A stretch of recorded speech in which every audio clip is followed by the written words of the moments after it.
Pharmacological lipid lowering is an essential measure for cardiovascular prevention in modern medicine. Elevated blood cholesterol and triglyceride levels are commonly induced by secondary causes.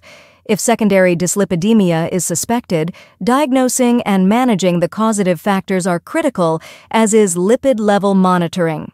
Therefore, screening for the influence of diet, disease, and drug-induced lipid changes may be an important procedure for clinicians. Furthermore, as many physicians may be insufficiently aware of the side effects of medications that they do not often prescribe, relevant supplemental knowledge can help differentiate secondary dyslipidemia. Many guidelines on lipid-lowering therapy address secondary dyslipidemia.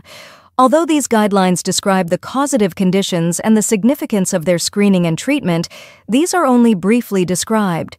Nevertheless, dyslipidemia holds a solid position in contemporary clinical medicine and has a variety of secondary causes. Therefore, the accumulation and summary of detailed data and a recommended approach for suspected cases are required. Consequently, we reached a consensus regarding secondary dyslipidemia. For practical use by clinicians, hypercholesterolemia and hypertriglyceridemia are presented separately. In addition, 3 major etiologies were explained and recommendations were made.